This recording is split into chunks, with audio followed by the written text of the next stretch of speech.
La primera vez que vi la película Los dos papas de Two Popes, me vino a la cabeza casi como una especie de misión hacerle ver esa peli a mi tía de 94 años. Mi tía Pilar. Ese lado de la familia que tiene una genética envidiable. Pero dije, hija de puta, man, le tengo que hacer ver esto a ella. O sea, en el momento que empecé a ver dije, no, esto tiene que ver tía Pilar, sí o sí, tía Pi. Y ayer fue la segunda vez que vi. Después del almuerzo familiar con, sí, distanciamiento social, tapaboca y ni una foto en redes, por supuesto. Terminamos de comer, llevé la compu, disco duro, y le dije, tía Pi, te hablé de esta película, ¿te acordás? Bueno, por la pandemia, no bueno, ¿querés ver? Ahora, pim, le puse enfrente a ella, como para que no me pueda decir que no. Dale, dale, dijo. En serio, o sea, le estoy diciendo, 94 años, lúcida, increíble, man, sin lente tuvo que ver la película. Y pudo, lo que no puedes escuchar, entonces leía el subtítulo. Pero sí, yo necesito lente.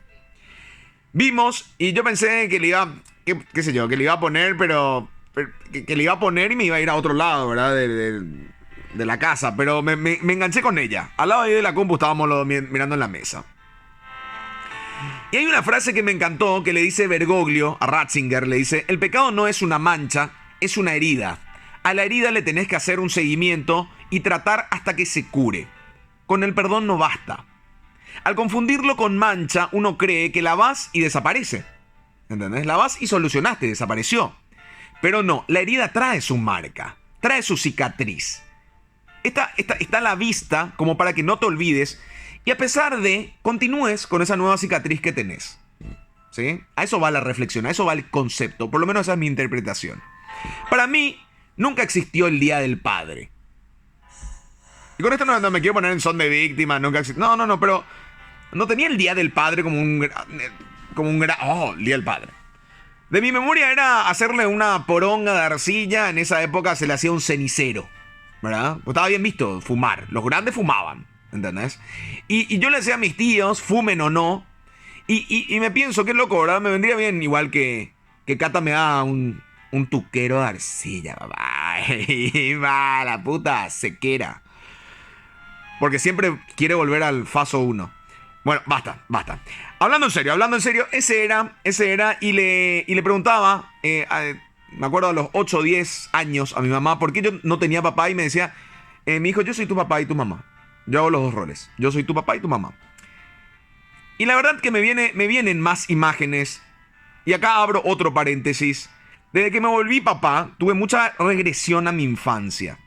No sé si eso les pasó a las mamis, a los papis oyentes de este programa, pero tuve muchísimas regresiones, como que me fui a edades y me volvieron imágenes y escenas de mi vida cuando era chico que no las tenía en cuenta. Y ahora como que toman sentido quizás. Ahora retomando. Avísenme al WhatsApp, por favor, o a @popespinci en Instagram. Bueno, vuelvo. Me vienen muchas imágenes y yo tenía mucha curiosidad. Y me preguntaba, y cuando le percibía incómoda a mi vieja por esa pregunta, le dejaba de joder. Porque no la quería molestar a la chancho, no de esa forma, ¿verdad? Esto también me trajo un mecanismo de defensa que es joder, bromear, no tomarme muy en serio. Joder al punto al que la gente no sepa si estoy hablando en serio o no. De hecho, hay otro concepto en Los dos papas. Cuando Ratzinger le dice a Bergoglio, che, deja de insultarme con tus chistes, demostrar respeto y tener la capacidad de develar tu enojo. Hermoso, porque a veces cuando jodemos estamos enojados, pero lo disfrazamos de chiste como para que no se devele nuestro enojo. Funciona así. Es un mecanismo de defensa. Yo estuve sin mi viejo y aprendí a vivir así. En los 90s no era muy común una familia con padres separados. De hecho, en mi colegio, por ejemplo, en mi promoción, solamente estábamos una compañera y yo. Mi compañera, por ejemplo, vivía con su papá en ese entonces. Más raro aún, ¿verdad? Lo que sí, que el tiempo pasó como una estrella fugaz. Y a los 23... la empleada que en ese entonces estaba trabajando en casa dice, che, Pope, te llamó un señor que dice que es tu papá. Yo estaba laburando en ese entonces en el canal 13 y de repente como que me entusiasmó esto. ¿Entendés? Y dije, hijo de puta, si bien nunca lo busqué, no sabía por dónde y no iba a empezar a sacarle pistas a mi vieja, dije, puede ser una oportunidad, dije. Y dijo que iba a volver a llamar. Y nunca volvió a llamar. Después tuvimos una charla con mi vieja en ese entonces y fue la primera vez que me dio un poco más de datos y me dijo, él dijo que iba a volver y que te iba a llevar. Llorando, me decía mi vieja. Y le dije a mi vieja, Chancho, eso no va a pasar nunca. O sea, capaz se dé que le conozca a él, pero yo no me voy a ir a vivir con él. Chancho, no te voy a dejar a vos jamás. Además, sobre todo vos me mantenés a mí.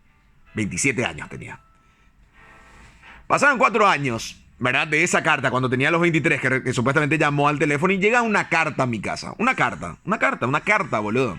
Y era la primera vez que lo leía. Era la primera vez que me podía molestar con él, que no sabía que tenía ese enojo, pero me podía molestar con él y me tomé con su letra, con su ortografía, de esa carta ridícula que eligió para... que era tipo, tenía un Pato Donald de diseño, rarísima. Y me dejaba su mail y entonces le escribía el mail. Y empezamos a hablar, charla incómoda con una persona que era una persona que resultaba ser tu papá biológico. Y ahí organizamos a fin de año ir a pasar las fiestas con él. O sea, él vive en Estados Unidos, en New York, y se dio. Acá es donde destaco el laburo de mi vieja, que nunca me cargó nada negativo en contra de él. Porque después se fue soltando y ya de grande de repente le salía, me decía, vas a ser un haragán como tu padre. Y vos sabés que esas ondas, cada vez que me decía eso, a mí me dolía, boludo. O sea, era el peor insulto que me podía decir. Cuando me decía como tu padre, era, como tu papá. No, como tu padre, decía. No quería tener nada que ver yo con él. Y de hecho mi nombre es Julio César Guzmán, ¿verdad? Como mi papá. Y de chico ya me convertí yo en Pope. Por suerte mi mamá me convirtió en Pope. Y a los 18 legalmente en Pope Spincy. En verdad, legalmente Pope Madonna Spincy.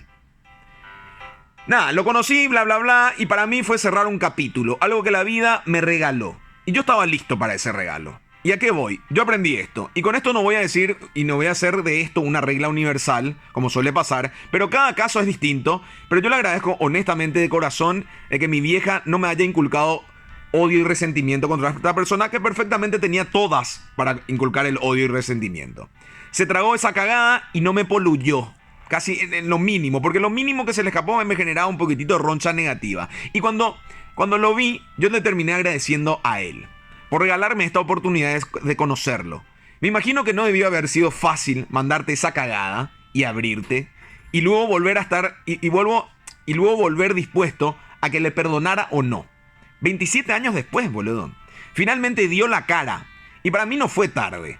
Para mí fue cuando se tenía que dar y pudimos hablar. Y él ya había hecho su proceso de pedirse perdón y pedirse disculpas y aprender también a pedir disculpas él. Porque también eso es importante y yo no tenía nada en su contra ya para ese entonces. No es un sermón de perdonen, pero de corazón le agradezco a la Chanchu toda la vida de no haberme cargado con ese rencor, con ese odio, con ese resentimiento. Y que para mucha gente podrá estar justificada y está todo bien. Yo no podría cargar con un peso así. Soy muy débil y cobarde para cargar con un peso así. Y agradezco no hacerlo. Como que la vida es demasiado corta como para estar enojado. Entonces digo, si le lastimaron a alguien, no basta con abrirse. Si sos el padre biológico de alguien, al menos dale la oportunidad que te diga, che, no quiero saber nada de vos, hijo de puta. Al menos dale la oportunidad que la otra persona te cierre la puerta, porque el sentimiento de abandono, no digo que es insuperable, pero es una carga de mierda. Y al volver, no pretendan que la otra persona esté en la misma sintonía que vos. Pero consideren, porque por más que hayamos aprendido a vivir sin ustedes, por más que digamos, no estoy ni ahí. Yo decía, no estoy ni ahí, y no estaba ni ahí. Pero se siente. Yo cuando lo vi, esa noche que me llevaba al aeropuerto, cuando teníamos que volver de Estados Unidos a Paraguay, cuando yo volvía, me di cuenta. Y no me quedó otra que decirle, man, ¿sabes qué? Gracias. Y tampoco me quedó esa añoranza de decir, qué distinta hubiese sido mi vida si. Yo sé que hay gente que lo hace, pero vivir con esa duda, esa paja mental pasadística, no suma nada. Mi disfrute y agradecimiento es, qué bueno que lo tengo ahora, qué bueno que lo conocí, qué bueno que se puede cerrar, que puedo cerrar este capítulo. Y por supuesto que todo esto gracias a la Chancho. Gracias a la Chancho. Vuelvo a insistir, padres abandonadores. Ya se ganaron el mote de hijos de puta. Vuelvan y que la última palabra la tenga su hijo o su hija, y no su abandono. No es una mancha, es una herida. Así que feliz Día del Padre, considérenlo. Bienvenidos al show de Pope.